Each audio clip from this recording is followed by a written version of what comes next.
तो फिर देर किस बात की, चलो फिर शुरू करते हैं। अब यहाँ पर जल्दी से सबसे पहले नूडल्स को हम बॉईल कर लेते हैं। मैंने भगोने में पानी डाला है लगभग 2 लीटर, और उसमें जैसे ही पानी में बॉईल आ गया है ना, मैंने यहाँ पर 2 बड़े चम्मच मैंने नमक के डाल दिए हैं।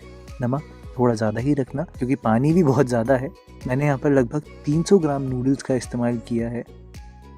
जो सबसे दुर्घटना घटने वाली बात होती है ना, वो यहाँ पर होती है। यहाँ पर ऐसे होती है कि नूडल्स आपने हमेशा तब डालनी होती है जब पानी एकदम गर्म हो, बॉइलिंग हो। और दूसरी बात, नूडल्स डालते ही आप नूडल्स को थोड़ा सा स्टर ज़रूर करना 30 सेकेंड्स बाद, जिससे कि वो सारी नूडल्स इवनली पक पाए। ये देखो, थोड़ा सा स्टर ज़रूर करना, और अब कोई और काम मत करना। सच में मैंने बहुत बार देखा है, लोग नूडल्स को बॉईल करते हैं और बॉईल होने के लिए छोड़ देते हैं।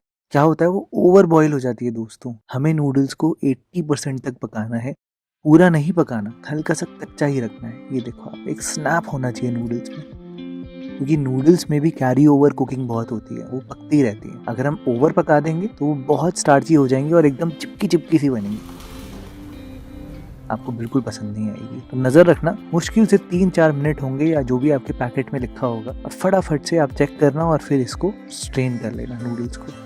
अब ये देखो, मैं आपको दिखाता हूँ अभी नूडल्स कैसे टूट रही है, मतलब टूटते ही रिट्रैक्ट हो रही है, स्नैप हो रही है। ऐसी नूडल्स होनी चाहिए दोस्तों। और नूडल्स को छानते ही आप ठंडे ठंडे पानी से इसको धो लेना, बहुत ज़रूरी है दोस्तों, ताकि नूडल्स की जो कुकिंग है वो एकदम स्टॉप हो जाए और आप सारी नूडल्स को अलग अलग कर पाओ। मैं आपको अगर पानी डाल के दिखाऊं तो नूडल्स देखो कैसे कॉन्ट्रैक्ट कर रही है। तो जितनी हीट थी, गर्मी की वजह से फूली थी, उससे कुड़ रही है। ये होती हैं दोस्तों छोटी छोटी चीज़ें जो बहुत मैटर करती है।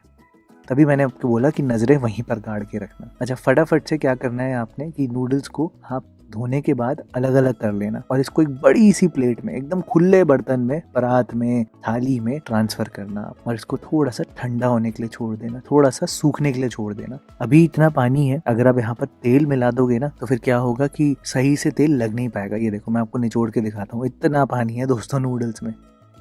इसकी बेस्ट बात ये है कि ये 10 मिनट में बनके तैयार हो जाती है। आप बस नूडल्स को ठंडा होने के लिए थोड़ा छोड़ देना, मुश्किल से 5 मिनट के लिए। 300 ग्राम नूडल्स के लिए मैंने यहाँ पर लिए हैं 2 प्याज। इनको ऐसे लंबे लंबे स्लाइसेस में काटा है, बिल्कुल जैसे नूडल्स होती है ना, वैसे ही कटिंग चॉपिंग करनी है। तो प्याज को आप ऐसे अलग अलग जरूर कर देना। शिमला मिर्च को भी मैंने लंबा लंबा काटा है। रही बात गाजर की, ऐसी स्टिक्स काटने में बड़ी दिक्कत होती है ना, तो आप ऐसा करना कि गाजर को ऐसे स्लांट स्लांट में काट लेना, और फिर जब आप इसको ऐसे एक के ऊपर एक रखोगे ना, तो आराम से आप इसकी ऐसे स्टिक्स निकाल पाओगे। ये देखो आप, है ना, हो गया ना इजी। नहीं तो अगर आपको इतनी मेहनत नहीं करनी तो आप इसको बड़े वाले मोटे वाले ग्रेटर से ना घिस लेना, तब भी आपका काम हो जाएगा, कोई दिक्कत की बात नहीं है। मैंने यहाँ पर थोड़ी सी कैबेज का भी इस्तेमाल किया है। अब कैबेज में क्या होता है कि लोग ऐसे काटते हैं और ये नहीं करते। ओहो, थोड़ी सी पिटाई भी करनी होती है कैबेज की, ताकि उसके जो लच्छे हैं वो खुल जाए और आप इसको एकदम फाइनली लंबा लंबा काट पाओ, बिल्कुल ऐसे। उसके साथ साथ मैंने हरा प्याज लिया है, हरा पार्ट को अलग रखा है, व्हाइट पार्ट को अलग रखा है, और थोड़ी सी चिली गार्लिक बनाने के लिए मैंने यहाँ पर थोड़ी सी मिर्चें फाइनली चॉप करी है और लहसुन भी करी है। अब फटाफट से नूडल्स पे आते हैं, क्योंकि अगर ज़्यादा देर सूखने के लिए रख दिया ना तो ये ज़्यादा सूख जाती हैं और चिपकने लग जाती हैं फिर से। सीरियसली ऐसा होता है नूडल्स में। ये देखो मेरे हाथ में कैसे थोड़ा थोड़ा स्टार्च लगने लग गया ना। तो अब आप यहाँ पर तेल लगा देना नूडल्स में अच्छे से। क्या होगा कि पानी काफ़ी हद तक सूख चुका है, ड्राई हो चुकी है। तेल लगाने से अब नूडल्स एकदम अलग अलग रहेगी। स्टेप बाय स्टेप एक एक आप काम करोगे ना, आपकी नूडल्स बिल्कुल भी नहीं चिपकेंगी दोस्तों, एकदम परफेक्ट बनेंगी जैसे बाजार में होती है। और बाजार की तरह ही बना रहे हैं तो बाजार की तरह प्रिपरेशन भी कर लेते हैं। तेल रखा है मैंने, थोड़ा सा अजीनोमोटो लिया है, नमक लिया है, काली मिर्च है, मिर्ची और लहसुन है, और सब्जियां तो रखी हैं। साथ में चिली सॉस आपको चाहिए होगी, सोया सॉस, विनेगर। आप चाहो तो आप यहाँ पर केचप भी डाल सकते हो, वो आपके ऊपर है। फटाफट से नूडल्स पर आते हैं। नूडल्स बनाने के लिए आपने गैस को सबसे हाई फ्लेम पर रखना है, सबसे ज़्यादा, और तेल डालना है। और तेल को चारों तरफ फैलाना बहुत ज़रूरी है अपनी कढ़ाई में। और जब तक तेल से धुआं नहीं निकलता तब तक आपने कुछ भी नहीं डालना। क्या गरम गरम तेल में सबसे पहले आप लहसुन और मिर्ची डालना, बहुत जल्दी रोस्ट हो जाएगी क्योंकि बहुत गरम तेल है ना, इसलिए फटाफट से यहाँ पर प्याज भी डाल देना और हरा प्याज भी डाल देना।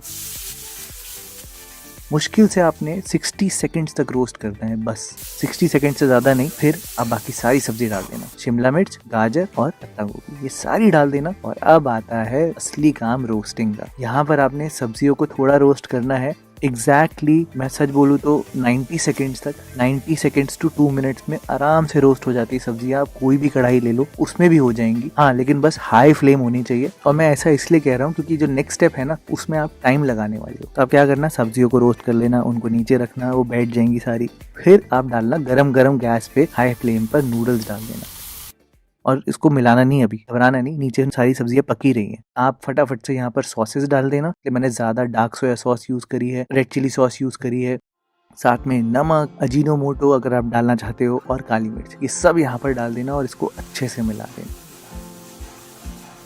अब सब्जियां भी पक चुकी होंगी काफ़ी हद तक, थोड़ी सी क्रंची भी होंगी, थोड़ी सी पक भी चुकी होंगी।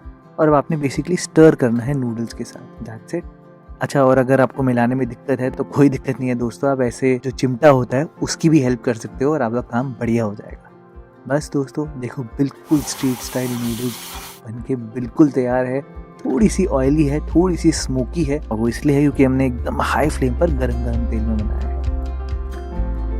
आप इसको बना कर देखना, जल्दी बन जाएगी और आपको बहुत पसंद आएगी।